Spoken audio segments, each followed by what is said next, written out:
Bonjour les amis et bienvenue dans ma chaîne dédiée à la programmation. Pour ceux qui ne me connaissent pas, moi c'est Alexandro, programmeur et créateur du groupe Développement Simple, groupe WhatsApp. Avant de commencer ce nouveau chapitre, je voudrais remercier Manuel qui participe beaucoup au groupe WhatsApp et de vous inviter également à participer. Pour ce tuto, nous allons parler des formulaires. Nous allons voir quelques petites notions de formulaires. Pour ce que nous avons vu la dernière fois, le voici. Nous avons fini par les liens. Nous avons créé des tableaux, montré comment fusionner des cases, des lignes, des colonnes, créer des hashes, des titres, des identifiants, des classes et la structure minimale. Pour ceux qui ne l'ont pas vu, vous pouvez regarder la vidéo précédente et vous abonner à la chaîne pour ne rater aucune de mes prochaines vidéos. Vous vous souvenez, nous avons créé un dossier tuto où nous avons mis notre fichier index.html. Nous allons donc ouvrir notre éditeur de texte qui est Sublime Text. Et nous allons créer un nouveau fichier en faisant CTRL-N. Je crois que vous vous rappelez, et CTRL-S pour l'enregistrer. Nous allons donc aller dans notre dossier tuto que nous avons créé et nous allons l'enregistrer à l'intérieur sous le nom de formulaire.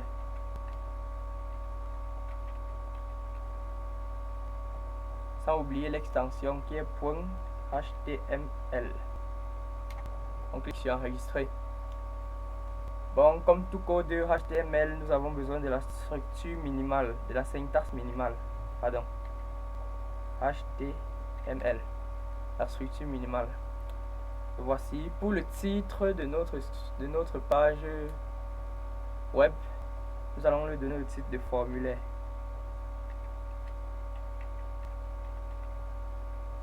Formulaire. Surtout, ne pas oublier notre meta char7 égale à UTF-8.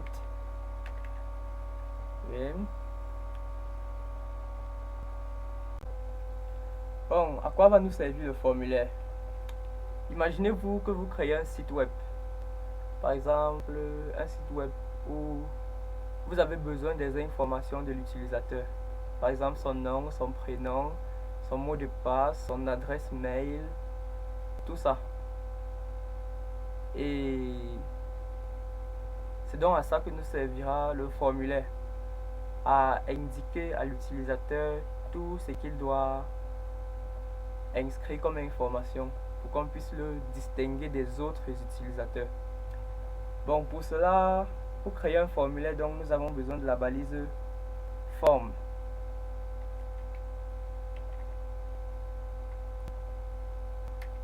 Qui sert à indiquer l'ouverture du formulaire et la fermeture du formulaire.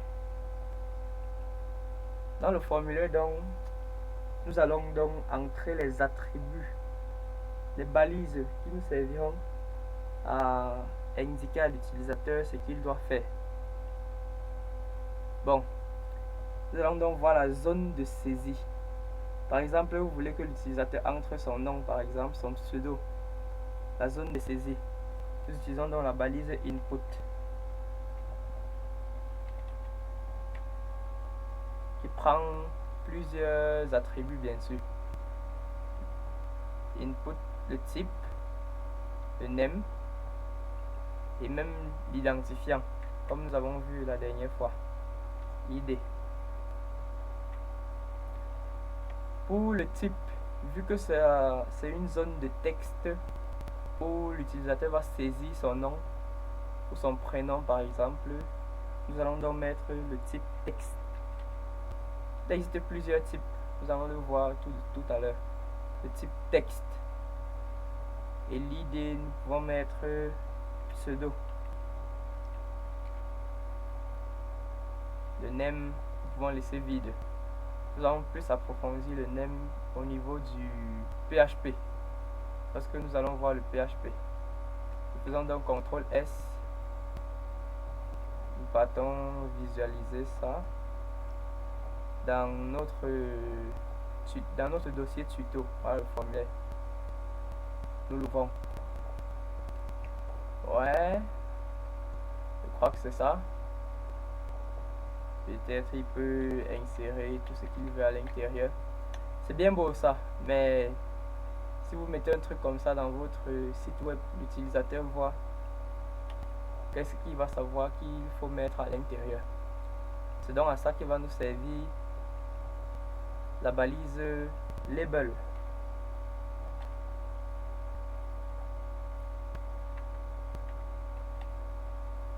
À insérer une zone de texte. On met là entrée.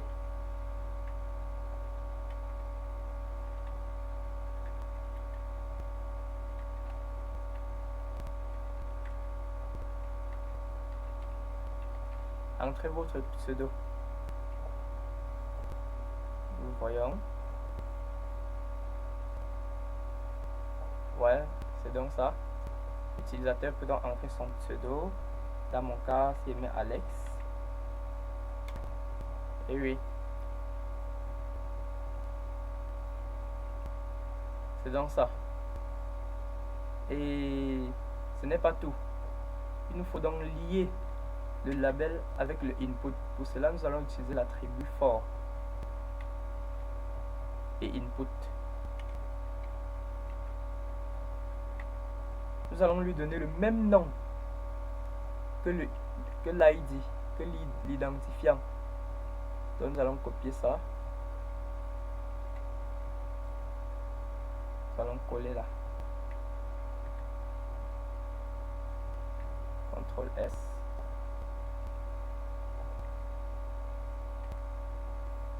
Vous voyez que si je clique ici, vous voyez que le curseur apparaît là pour dire d'entrer mon pseudo. Bon, Alex. Nous allons voir une autre attribut qui est le placeholder, qui permet également d'indiquer ce que l'utilisateur doit insérer. Le placeholder, on dit là entrée.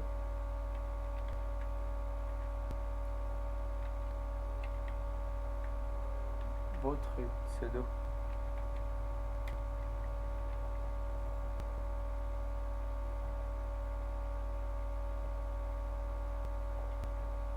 Entrez votre pseudo. Vous voyez bien, entrez votre pseudo. Dès que j'entre le pseudo, le placeholder disparaît. C'est donc à ça que c'est le placeholder. Bon, pour être plus clair, nous allons donc insérer un commentaire. Bon, je ne vous ai pas parlé de commentaire.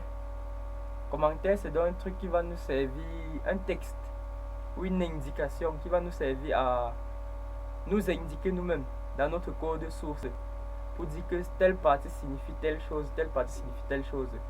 Imaginez par exemple que vous avez besoin de créer un programme, que vous avez créé un programme de plus de 1000 lignes. Vous revenez après une semaine sur ce programme. Qu'est-ce que vous allez constater?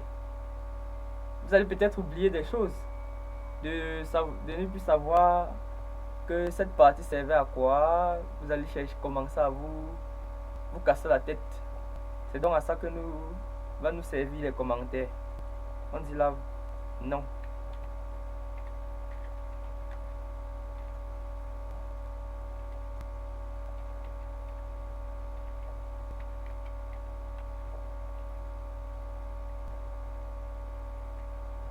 Pour insérer dans le commentaire en HTML, nous ouvrons la balise, nous ouvrons cette balise, nous mettons un point d'exclamation, nous mettons 2 tirets de 6. Vous appuyez sur 6, ça met ça. Les 2 tirets et vous refermez par 2 tirets, puis vous fermez la balise et vous insérez le commentaire à l'intérieur. C'est donc à ça. Donc la prochaine fois que vous verrez votre code, vous saurez que ceci, c'est le nom de l'utilisateur. On met un BR, plus d'organisation. Nous allons donc voir pour une zone, pour le mot de passe. Pour le mot de passe, je vais copier ça.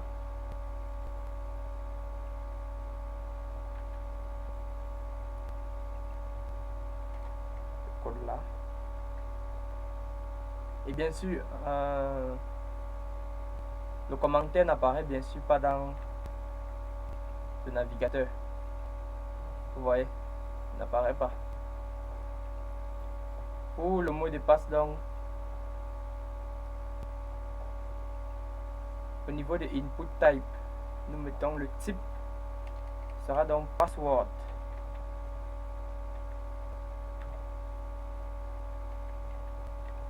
Password pour 10 mots de passe. Bon, les anglophones sont à l'aise là.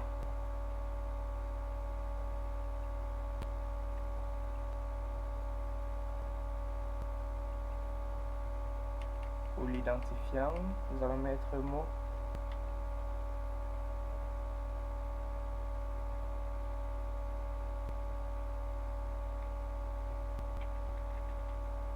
Mot de passe. Entrez votre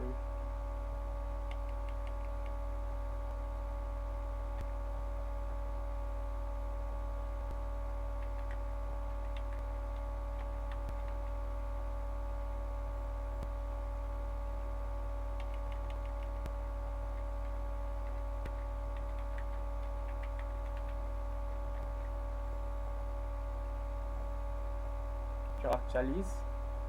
Vous voyez bien, entrez votre mot de passe. Si je clique là, ça m'amène directement ici.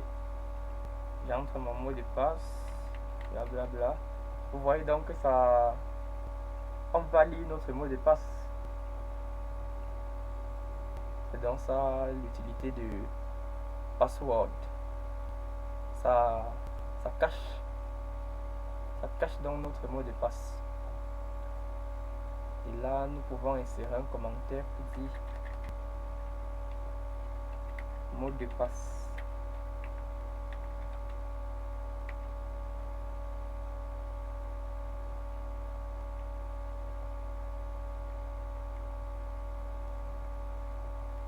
Mot de passe.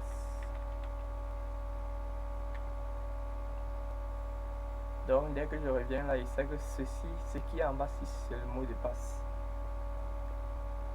Nous allons donc voir pour le mail. Comment insérer un mail? Un email.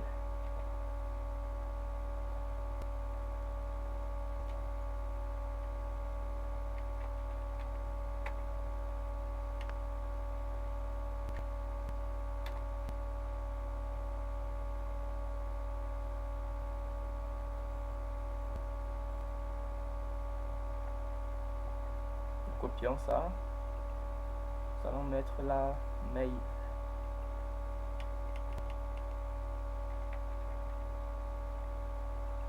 Pour le mail, donc, nous allons changer le texte en email, comme ceci. Email.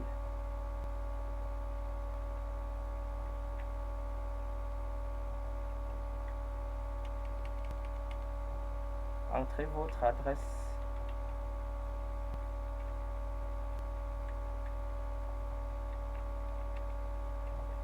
CTRL S. Venons là, on actualise, entrez votre adresse mail et que l'utilisateur entre. Vous voyez que la fonction, l'attribut email permet à l'utilisateur d'entrer un email valide. Si l'email n'est pas valide, ça s'affiche en rouge. Il ne pourra pas valider son formulaire. Donc, il doit entrer une adresse mail valide. Voyez donc. C'est met à arrobase gmail.com. Vous voyez donc que l'email est valide. Ça n'affiche plus en rouge. C'est bon. Nous allons donc voir une zone, la zone de multiligne. Pour insérer par exemple un commentaire, donner son avis par rapport à notre site web. On met là commentaire.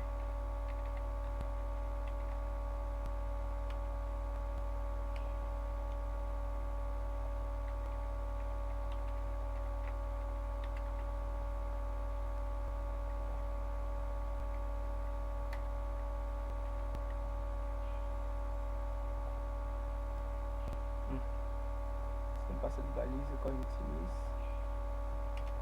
Pour cette zone de commentaires, nous allons utiliser la balise texte area.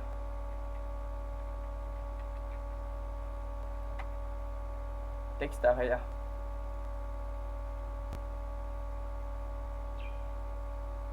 Nous allons mettre un placeholder.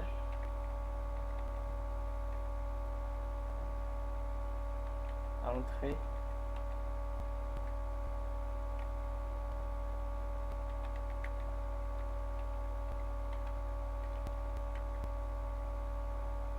Donc, plutôt donner votre avis.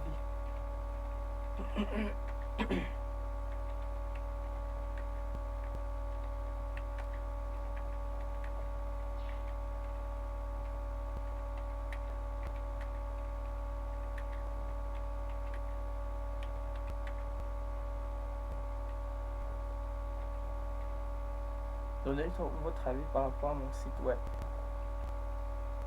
Faisons ça. Ouais. Donc ça, il peut donc entrer. Si le site est mauvais, il vous dit. Si le site est bien, il vous dit. Ce qui est magique avec ça, c'est qu'on peut le mettre à la taille qu'on veut. Mais pour mettre une taille fixe, vous venez ici à l'intérieur, vous mettez row.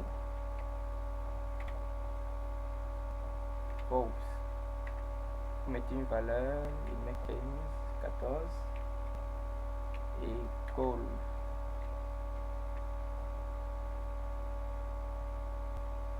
Il met aussi 14, bon 24, CTRL S, on enregistre. Ça prend, mais on peut toujours, ça prend une zone par défaut, une largeur de 14 et une hauteur de 15. C'est dans ça que nous sert le texte area.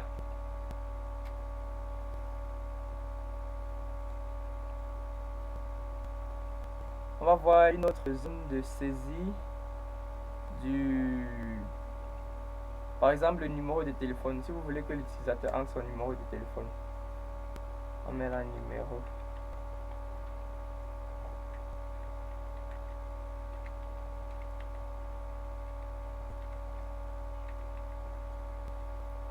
C'est important les commentaires, c'est important pour se retrouver. Faisons CTRL V de ce que nous avons copié. Le type sera donc le type tel. Tel.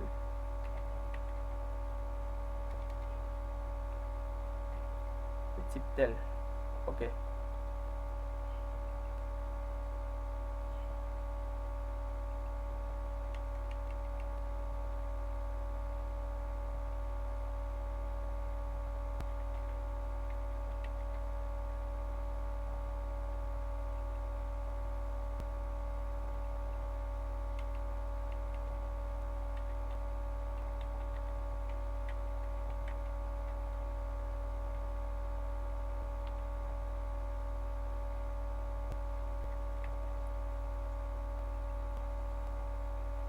On actualise.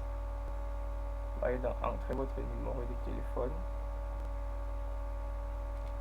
Si c'était sur l'Android, vous verrez que le clavier s'afficherait uniquement les chiffres 1, 2, 3, 4 et les dièses, étoiles, astérix, tout ça. Bon, comme c'est sur le PC, on ne peut pas remarquer tout cela. C'est pourquoi on peut saisir tout ce que l'on veut. Et je vous enverrai une image dans le groupe WhatsApp. Pour ceux qui veulent aussi l'image, ils peuvent m'écrire en commentaire ou bien me contacter sur le groupe WhatsApp.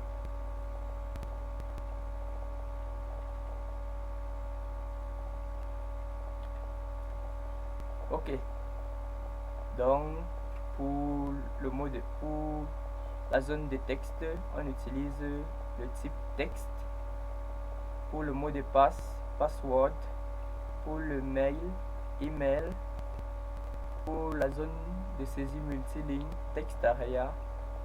Et pour le téléphone, tel. Désolé si je prononce. On va donc voir une nouvelle pour la zone de recherche. Mettons la zone de recherche.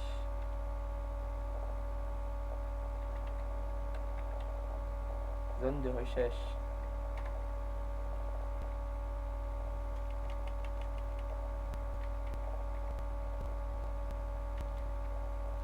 Copie ça.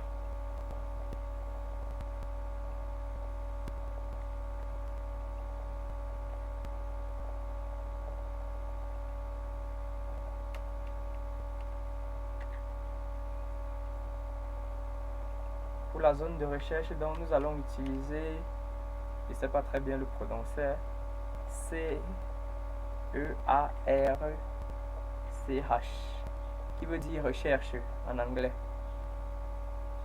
On va donc les lier par recherche.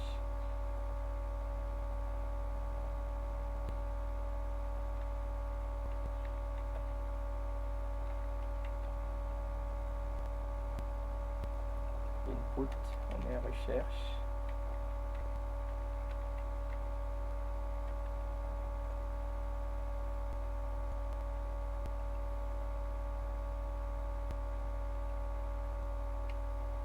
Je ne sais pas quoi on va mettre ici. Entrée.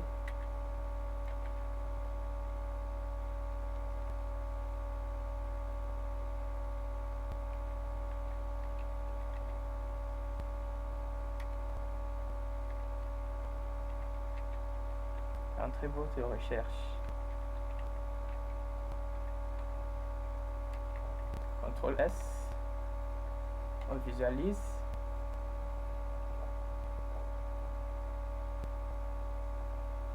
On dirait que ça n'a pas marché.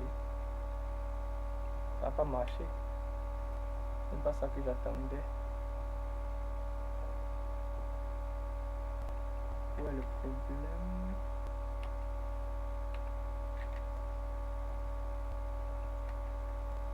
J'ai peut-être mal écrit search.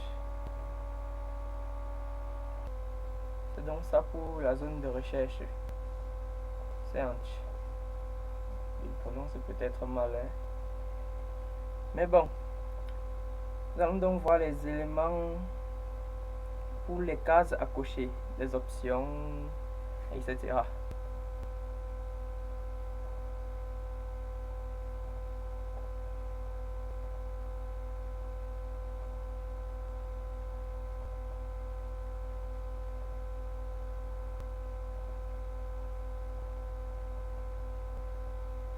Checkbox.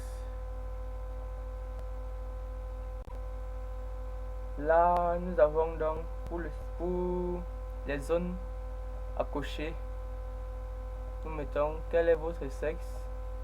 Nous utilisons l'attribut radio pour la zone à cocher. Radio, femme, homme. Bon, enlevons d'abord celui-ci. Pour la zone à cocher là, femme. Pour faire en sorte que l'utilisateur n'entre, bon, nous allons effacer ça pour vous montrer. Lorsqu'on interprète ce code, vous constatez que l'utilisateur peut cocher homme et femme à la fois. Or, nous avons besoin que l'utilisateur coche uniquement une seule. C'est pour ça que nous mettons dans un même nom pour deux. Désolé, mon téléphone sonne. Désolé pour l'interruption. Je disais tantôt, on met le même nom pour relier les deux.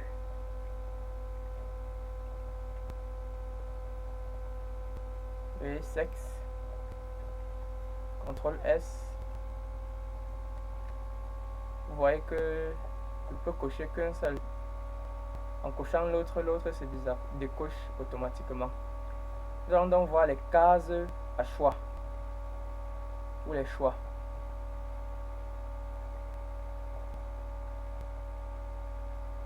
Pour les choix, on utilise donc l'attribut checkbox.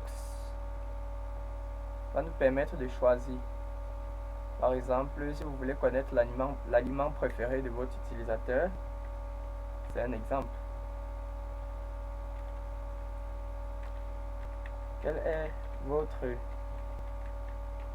aliment préféré?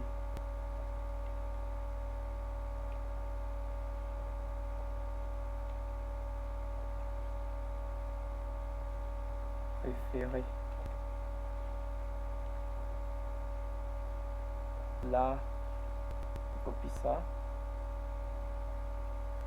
CTRL C. BR. CTRL V.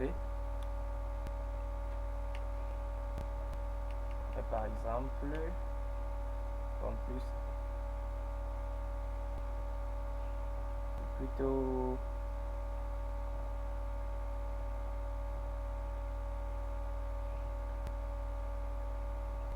on met les frites. Par exemple, nous allons copier ça plusieurs fois.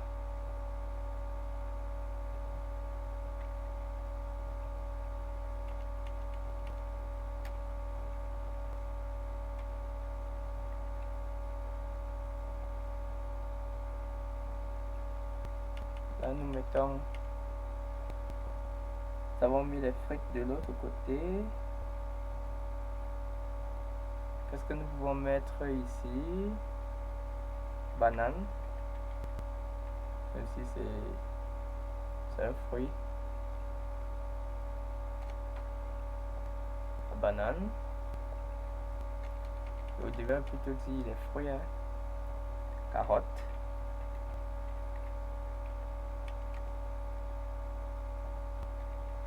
Carotte. Et nous enregistrons.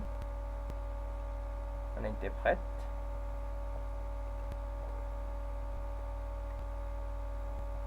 Voilà, quel est votre aliment préféré? On peut cocher, coche, il coche, il décoche. Vous voyez? On peut donc choisir son aliment préféré ou ses aliments préférés. C'est donc à ça que c'est celui-ci. Bon, imaginez-vous donc que vous avez besoin de connaître par exemple le langage préféré de votre utilisateur ou bien la ville où est-ce qu'il réside, ceci, où est-ce qu'il est. Nous allons donc utiliser les listes déroulantes.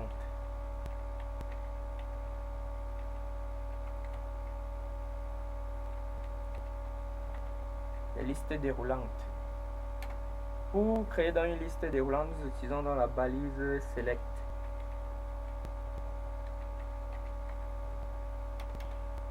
La balise select elle-même est constituée d'options.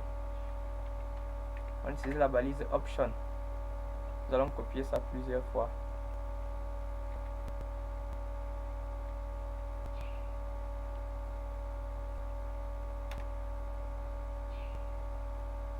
Nous mettons un label ici.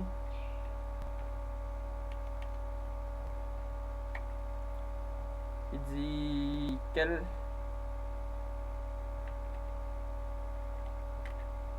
langage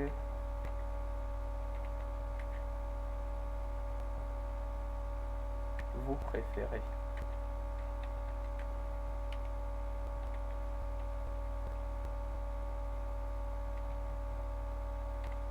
Quel langage vous préférez? On vient donc là, on met le Java, script,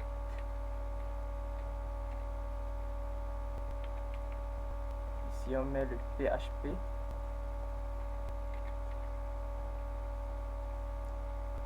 ici on met SQL,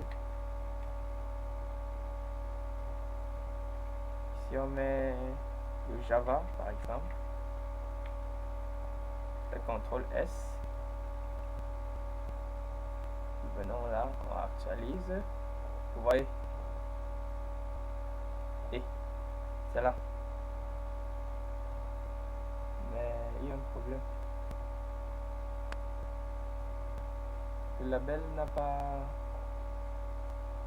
hein, le label doit être en dehors de select.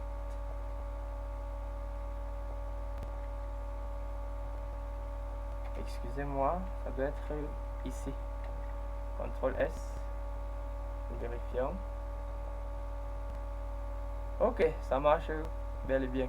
Ça marche, ça marche. Vous voyez quel langage vous préférez. Il choisit Java, ça met Java. SQL, ça met SQL. JavaScript, ça met JavaScript. PHP, ça met PHP. Ok. Nous allons donc voir pour créer les boutons.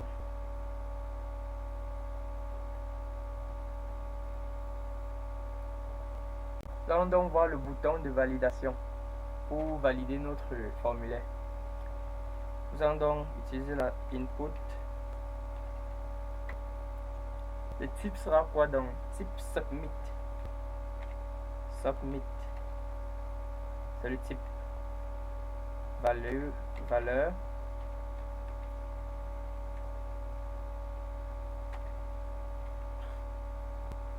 Value, on met valider. CTRL S. On vérifie. Vous voyez donc, en cliquant sur valider, ça valide notre formulaire. On met un BR ici.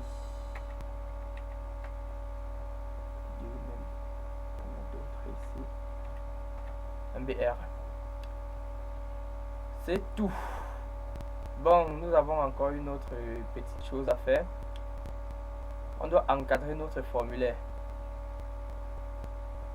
Pour l'encadrer, nous allons utiliser une balise appelée field 7. Je prononce peut-être mal.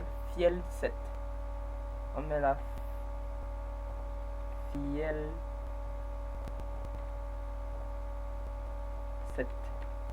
Je crois que c'est ça. Nous copions ça. CTRL coupons. Nous allons donc encadrer les zones de saisie. Voyons où ça s'arrêtait. Ça s'arrêtait sur recherche. Où est recherche? Zone de recherche, ouais. C'est là. Nous allons donc le fermer ici. CTRL V. On fait S. On actualise. Qu'est-ce que vous constatez? Que toutes les zones où je pouvais saisir est encadrée par un rectangle. Pour donner un titre donc à ce rectangle, je mets une légende avec la balise légende.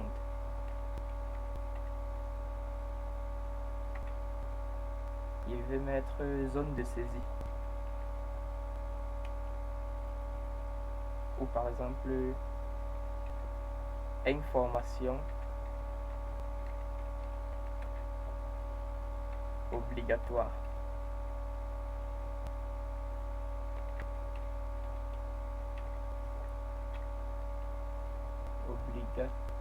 obligatoire. La vidéo est déjà longue, il faut vite faire, on finit. Quand une vidéo est trop longue, ça décourage. Vous voyez donc, information obligatoire apparaît juste là. Nous pouvons également faire de même.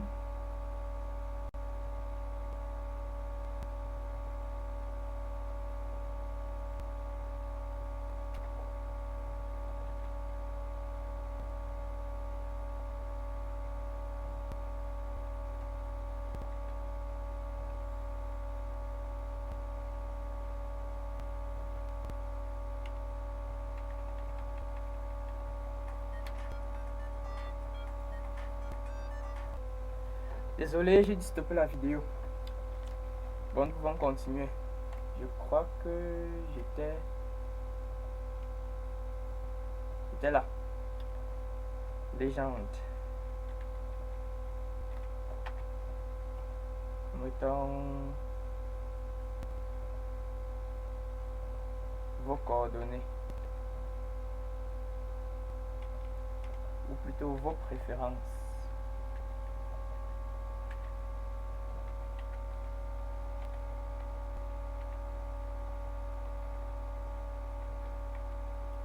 Vos préférences. CTRL S.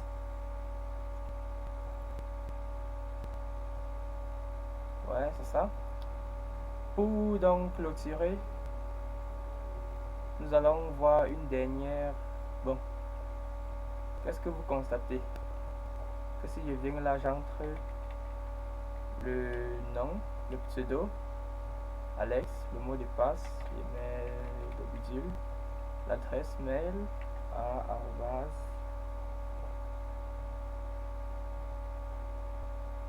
@gmail. Bon, je mets rien ici.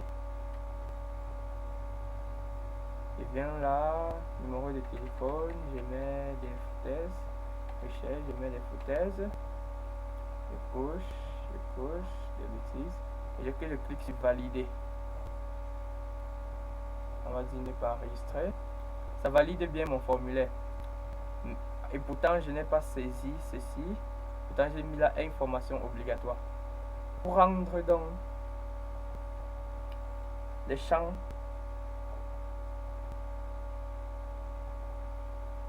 obligatoires, nous allons utiliser l'attribut required. Nous allons le mettre là, là, là, puisque c'est ça qui, ceux-ci sont obligatoires. Required.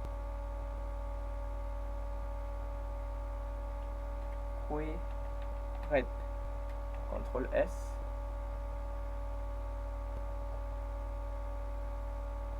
Je viens, je réactualise. Si je valide sans avoir rempli, qu'est-ce que vous voyez? Veuillez compléter ce champ, veuillez compléter ce champ. C'est rouge. Désolé, quelques secondes. Vous voyez que tant que l'utilisateur n'entre rien, vous ne pouvez pas valider. Bon, ici, je dois mettre un truc. Valide.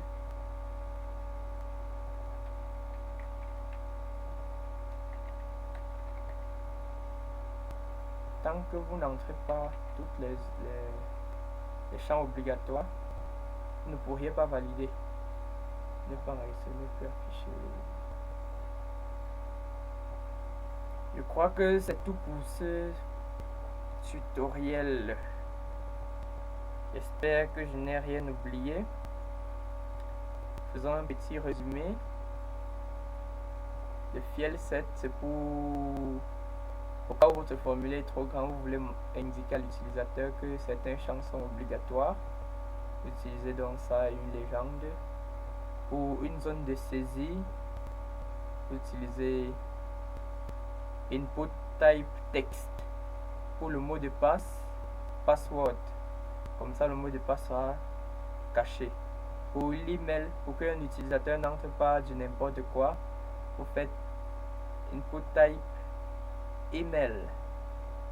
Comme ça, l'utilisateur est obligé d'entrer un email valide. Et pour une appréciation, si votre site est moche, s'il est génial, c'est ici que s'il a des questions, par exemple, l'utilisateur, c'est à ça que ça va nous servir le texte ARIA. Et pour un numéro de téléphone valide aussi, on utilise le tel. Pour une zone de recherche, vous utilisez le search. J'espère qu'il prononce bien. Ne me tapez pas les anglophones. Pour une zone à cocher, c'est le radius. Si c'est un homme, il coche, si c'est une femme. Et pour obliger donc l'utilisateur à cocher rien qu'un seul, parce qu'il y a des utilisateurs, faut faire attention, ils cochent les deux. Vous mettez dans le même name. Pour dans les cases à cocher, c'est le checkbox qu'on utilise. Checkbox, oui. Pour dans les listes déroulantes, vous utilisez donc ça. Le select suivi des options à choisir. Vous pouviez mettre dans quelle ville êtes-vous. Vous mettez Bouddha, vu que moi ici au Cameroun, c'est mes Bouddha, Yaoundé, Douala, Kribi, etc., etc. Maintenant, pour valider notre formulaire, nous utilisons donc un submit value égale, nous mettons la valeur qui apparaîtra. Je crois que